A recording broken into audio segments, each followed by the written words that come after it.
Make yourself clear. Make yourself all your do's and all your do's and make yourself clear. If you wanna fool around. Buenos dias, everyone. This is RDP. Bienvenidos a Progreso in the Yucatan Peninsula. So this episode of the RDP podcast, we are doing some traveling. We're in the Yucatan Peninsula on a short vacation. I came down to get temporary residency, and we turned it into a small vacation trip. And we're filming this right before we go to visit some Mayan ruins and cenotes. We got a private tour scheduled, and the guy's going to come in a few minutes. And I was like, "Dude, let's try to get a podcast out for our followers and listeners before we head back to Texas tomorrow." So today I have the pleasure of having Miss Sochi with us, and I just want to talk to her briefly, kind of about how she grew up, her siblings, and how she manages to work a full-time job, take care of our 6-year-old, and she also meal preps, and she does a little personal training too. I think she's kind of stepping away from that because of time constraints. But welcome to the podcast, Sochi. Baby. So, Hey.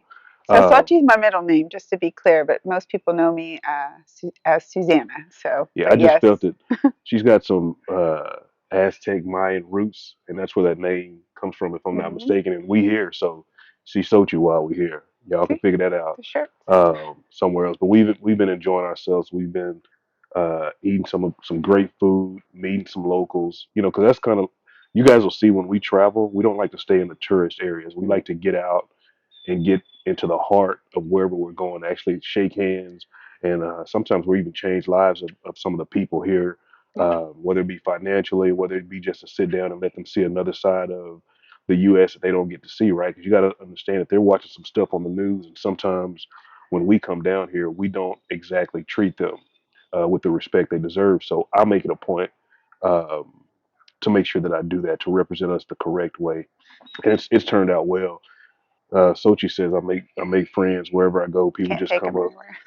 come up and start talking to me. But In that's Spanish, too. yeah. Oh yeah. They I don't know if they think I'm Cuban or Dominican or that. What was the gentleman yesterday we met? That was where was he from? He looked just like African Oh, he was from American, Colombia. and he had same skin color, coarse hair. He was Didn't about 6'2", 6'3". didn't speak a word of English. Not But one. while I was inside, and while I'm here, let me say shout out to Jonathan.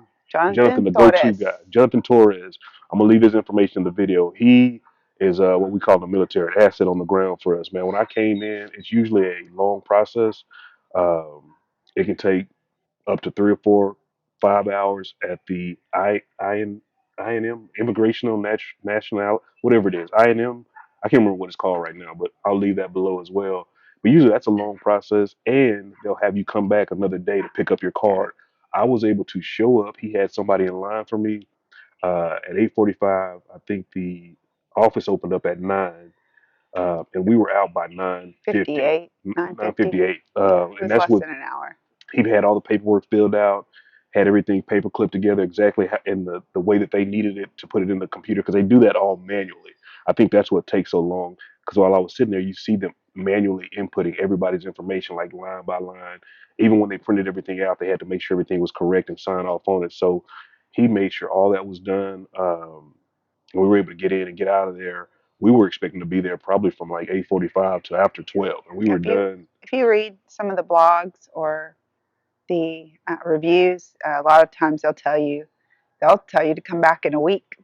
So this could take weeks. We don't have weeks. We're traveling. We're only here for 5 days. So um, some people said that they didn't accomplish anything within 4 or 5 hours. Like it could be a nightmare, but this guy has years of experience. We highly recommend him. Yeah, it didn't take us weeks. It took us less than an hour Yes, it was from the amazing. time we got there at 8:45. But they probably let us inside once they checked out a few things at about 9:05, 9:06, and I was out of there. I was out of there, had taken care of him.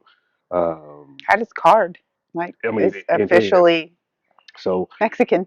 temporary residency for this year, and then when I come back next year, I can pay for 3 years and a permanent residency, if I'm not mistaken. Right. And then what that does for our family is um, it allows him to get Riley in, and then I piggyback off of that, and that's permanent. I don't have to go through the process. Riley doesn't have to go through the 1 year process.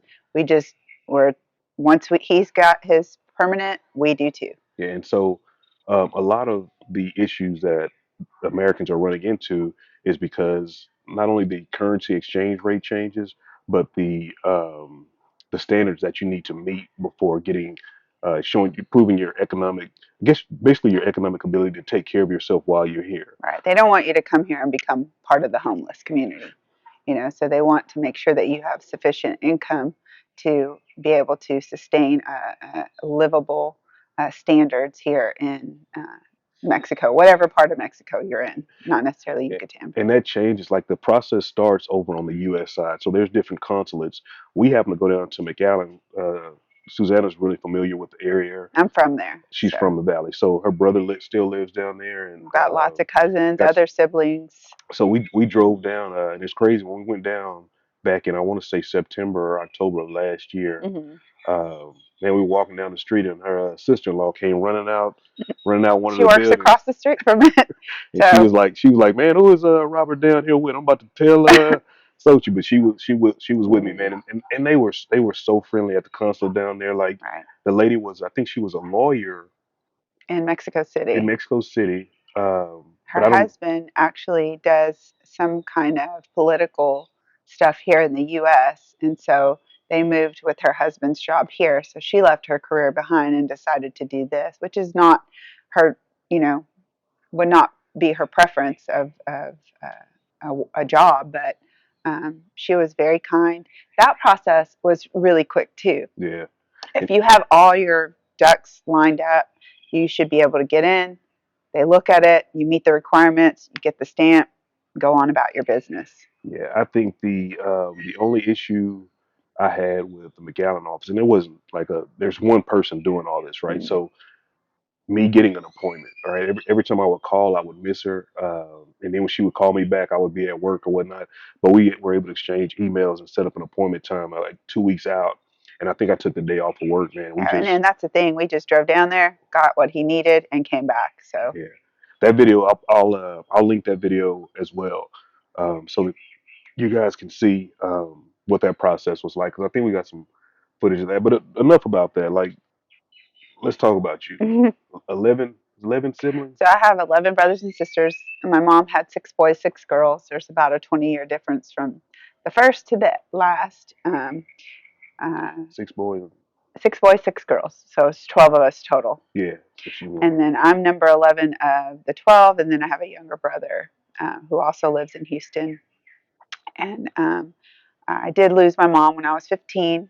So I've been a motherless daughter for quite some time, about 30 years now.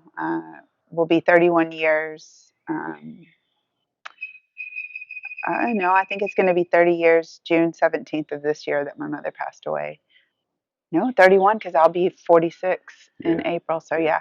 yeah, it's been a long, long time without my mom. We'll just say that. But I've also lost 2 brothers, 2 of my older brothers. So the family is not as big, but we do have a lot of nieces and nephews. I've lost count, Let me and great nieces and let me nephews. say this. When she say the family is not as big, that just means like she lost a few brothers because they're big. Like we go down to the valley, like whenever we can get with her family when they have an event. Like we went to a quinceañera, was it last year? Hmm. I mean, just a So I beautiful have my event. stepdad's side. He also has, I believe there was 11 of them as well. I could be wrong. It could be 9, but I think it was up there in number. So I have a lot of tias and a lot of tios. And I've lost a few as well, but including my dad due to COVID.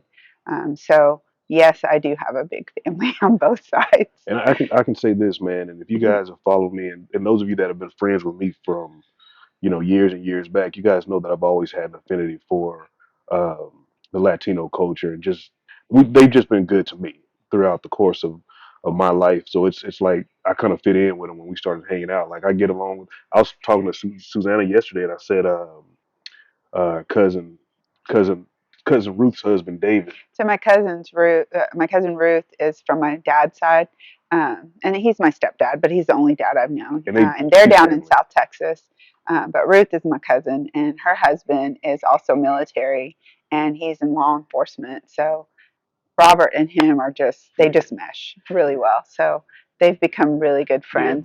Between David and our boy Martin Ebar over on Hmm. the Nuevo Progreso side, I was telling her like there ain't been a week that goes by that I don't hear from those two guys since I've met them. Now, I got friends that I've had I don't even know if I would call them friends. I may just know them. Like I don't know what they consider us, but that's what a friend is. I mean, when you meet somebody and they want to make sure you and your family are good, and they don't let a week go by without checking on you, and I do the same for them as well. Like, Hmm. you know what I mean? Like, hey, do you need something? We'll be down there. Let's hang out. Let's drink. Let's do this. They've been incredible.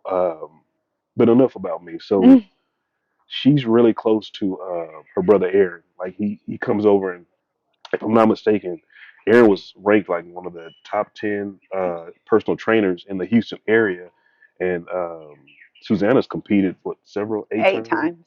eight Hmm. times. So what do you think led you guys to as you know getting the affinity that you have for So fitness? going back to the loss of my mom, things have changed from then to now as far as the knowledge and the different items that we can access now for those that have diabetes and you know typical obesity, high blood pressure, high cholesterol. So my mother was born with a heart condition that uh, kind of exacerbated through the years into something more that progressed into Hmm. her death. Um, and so we didn't have all the sugar free options. We didn't have the low carb keto options. We didn't have all the fitness facilities, like all of that back in 94. It just wasn't, we didn't have that. And so um, it took such a strain on my little brother and I to have to just grow up overnight. Even though we have a lot of siblings, you think that we had so many options for parenting, but in actuality, my 20-year-old sister just inherited two teenage kids going into high school, Hmm. and so that's really what was our driving force to just like, I think for Aaron, his story is that he went to college and the freshman 20 or 30 pounds was like 50 or 60 pounds. And yeah, he was playing football and trying to get big. He's not a big guy to play football for Texas Lutheran at the time, but he could feel that something was wrong physically. And for me, I had something just kind of trigger when my son was 12. I've never been unhealthy um, because I've always been very active. But when my son turned 12, I thought, gosh, in 3 years, what if I died? Like, what Yeah. if I left my son the way my mom left me?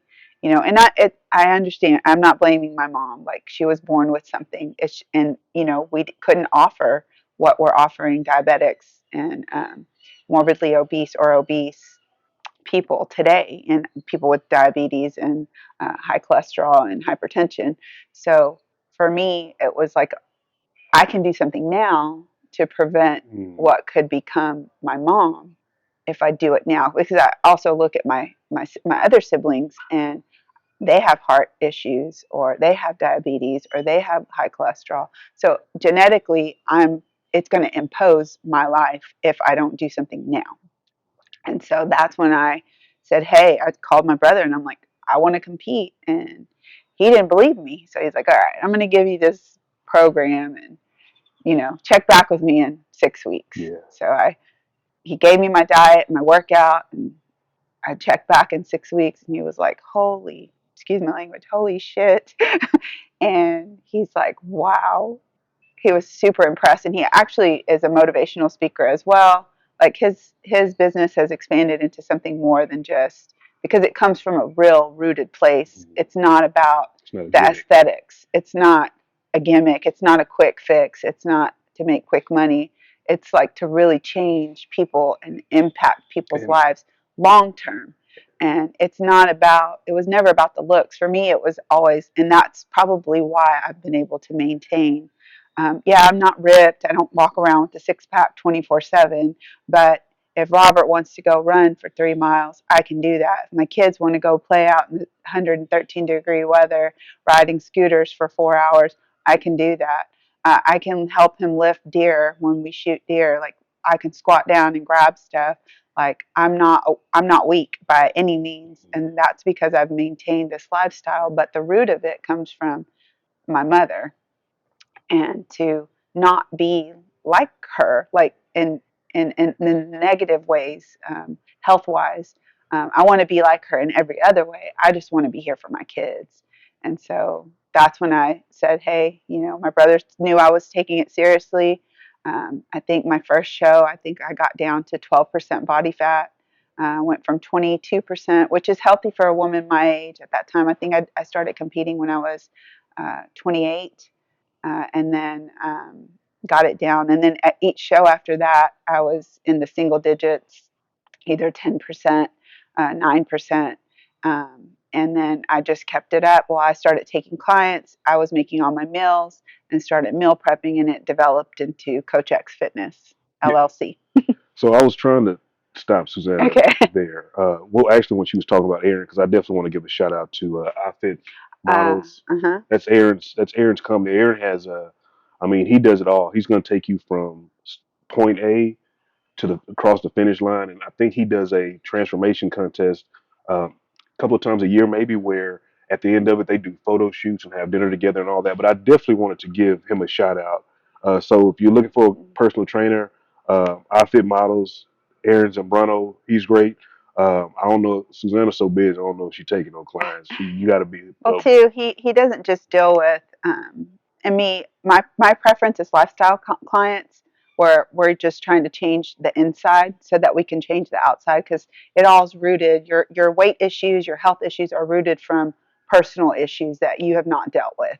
And for Aaron, he deals with athletes that want to compete, and also uh, people that are just lifestyle clients, and he has a good majority of both. But for me, I'm not interested. I'll help him if he has a client that needs a female's perspective, but other than that, it's lifestyle for me. Yeah, and also before we get ready to wrap things up, I also wanted to say that Coach X here also does meal prep. I think she does it for we have well she has some clients in It's the we. Houston area, and she goes to Dallas Fort Worth like once or twice a month, and she makes sure. And again, these meals are all there what you would go to a restaurant to order, just cleaned up. So Mm-hmm. you're not sacrificing the ability to go have tacos and different types of chicken and these things. She just cleans up those recipes so you can still enjoy them and you don't feel like you're on what they call a diet. Like you're just eating healthier options. And I think are you taking any more meal Yeah, so I'm clients? always taking more meal prep clients because people are traveling. So when that business is slow, I'm usually getting more in. But I do want to emphasize that the majority of my clients are physicians and nurses, where that Mm-hmm. portion of diet and nutrition just isn't taught Mm-hmm. much, and they need that. And so what my specialty is with meal prepping, what kind of just distinguishes my difference from other companies is that I don't use preservatives. So you're not going to get something that is shelf stable. You're going to have to freeze it. And then I specialize in taking your dirty recipes, things that you love, that you cannot give up, that have caused the weight gain, and I clean it up with healthier ingredients. Um, I'm Latina. I like tamales and I like enchiladas and I like tacos and I like those things that aren't necessarily the greatest for us, but I've learned to make now since 2004 lard-free tortillas, lard-free I tamales. want mine with Lord. I'm just saying. And I prep all of Robert's meals as well. But he likes his chicken wings, so he gets his treat of chicken wings, And him and ribeyes. Riley. But and I've even cleaned those up for him by using our air fryer. So that's what makes me different. Like I'm not going to sacrifice flavor for that meal that you just have to have. And I provide you with, if you sign up as a fitness client to train, I actually provide you with a lot of my secret recipes. I took some of my mom's recipes and I cleaned them up, and that's all that I've done. so that I don't sacrifice flavor. And I've not had anybody say, "Oh, that it's not my favorite," or "I don't like this."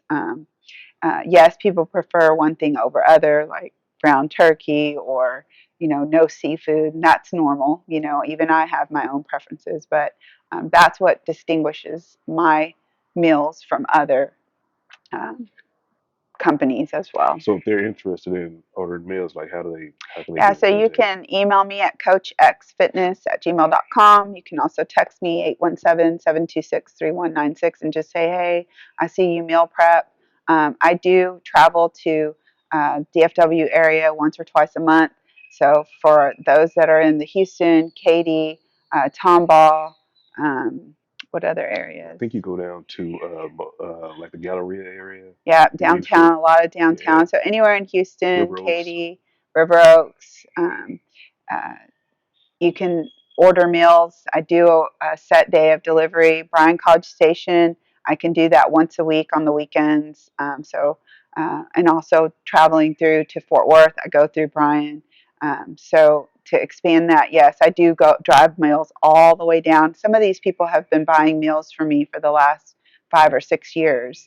And so, and my family's there, so why not knock two things out, you know? Yeah, that's so.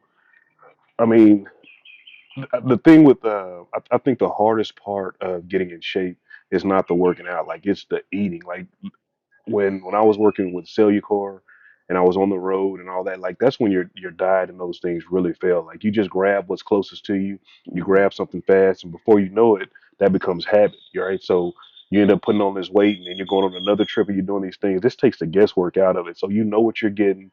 They're ready. All you got to do is reach in the refrigerator or pull them out of the freezer because, like Susanna said, like she doesn't have preservatives. Like this is not something you're gonna be able to just sit and leave for 2 weeks. Like it has to be Mhm. frozen. You have to take it out, thaw it out, and cook it because it's real food. But it takes the guesswork out of it. You know your macros. You know what you're getting when you sit get those meals, and based on how your body is adjusting to those, her meals are going to adjust. So if you need Mhm. more carbs, you need less carbs. You need more protein, you need less protein. That's going to change too. But it takes you take you don't have to figure it out. She's going to figure all that out Right. for you. So And if you do have a nutritionist, and some people come to me and they're like, my trainer or my nutritionist wrote this out for me. Can you make meals based off of this? I've had people that come to me and say, hey, my diet's going to change in 2 weeks. This is what it's going to look like. This is what I want my meal order to look like. I do meal preps for competitors up mhm. until they step on stage. I can even bag them up so that you can transport them on the airport. That those are frozen in baggies so that you can have access to your meals while you're traveling as well. I've got a doctor right now who's in India buying stuff for her wedding. I prepped meals, her breakfast meals for the next 10 days, 7 to 10 days, so that she has healthier options.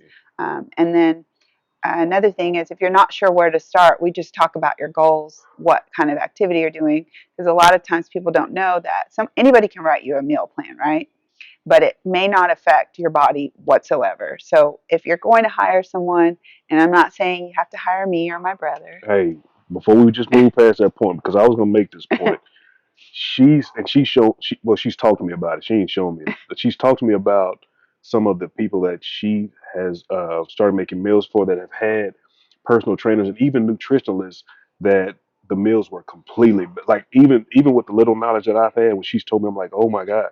So they don't get any carbs or they don't get Right. this much protein or like, and it's they converted from having a nutritionalist or a personal trainer who knows minimal unless they've been in the field for a long time, Mm. from those meals that they've had them on where they're basically starving themselves to being able to eat her food Which are and whole meals. and enjoying that the road, right, the road to their goal instead of because a lot of times they look back on these like they're getting ready for a competition or getting ready for a win or have a goal in mind, and it's not always a great experience because they've starved themselves or they've been Mhm. miserable the whole time. Mhm. But what she's been able to do is make sure that they're still eating the things that they like and they're Mhm. clean. So it's like it's just at that point, all you got to do is do your work. You're working out. You're not worried about, am I going to have this meal that's terrible or do this? But I said that to say this.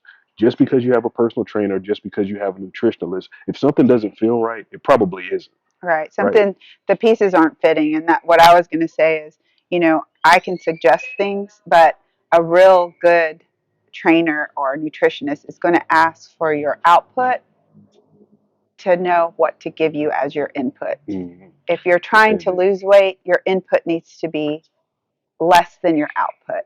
Mm-hmm. So you need to be burning more calories than you're putting in.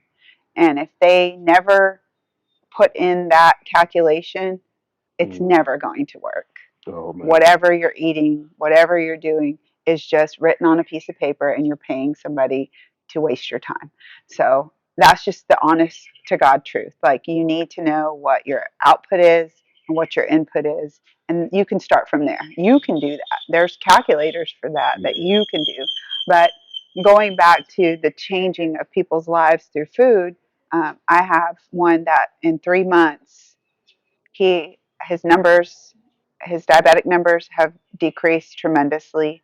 His cholesterol has decreased, and his blood pressure has improved, all from just eating my meals. And his only activity is walking, maybe 3 times a week, That's amazing.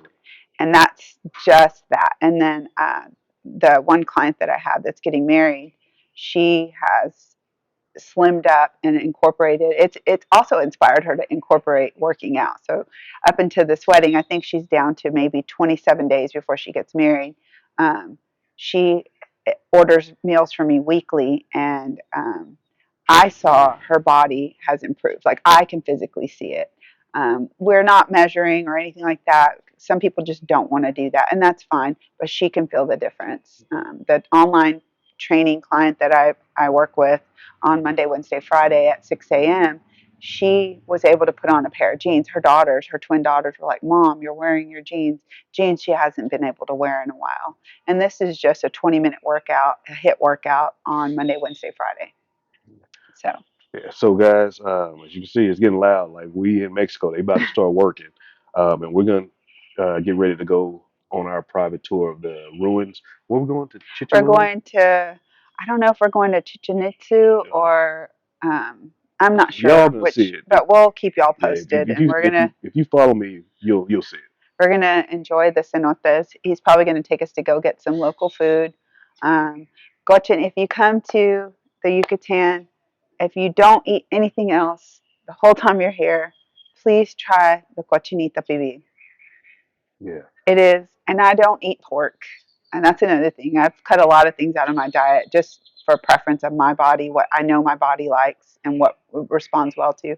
But this pork, completely different, the most succulent, tender pork you will ever eat in your life. There's nobody in Texas or in the world that can smoke a pork like these people Yeah. can. And get ready to get your habanero And on. I believe it's a Suckling pig. succulent pig, so Suckling. it never it's a or it's succulent. It It's is because succulent it's and just suckling. succulent. Suckling and It's a succulent. suckling succulent pig, so it never eats grain or grass. It's only had its mother's milk, and it is slow cooked in the earth. Um, Good. with achiote seasoning, which I believe in one of the other videos in the market, I bought a big packet of that for us to take home. And it's just kind of like a milky, creamy pork, if you Yeah. can imagine that, like butter. And it's not greasy because the baby doesn't have very much fat, but it is just a delicious meal that you cannot get in other parts of Mexico. And you just will never be able to try it unless you come to the Yucatan. So Man, guys, hey, listen, we got to get out of here, man. I've enjoyed talking to y'all. Thank y'all for subscribing and tuning in to the RDP podcast.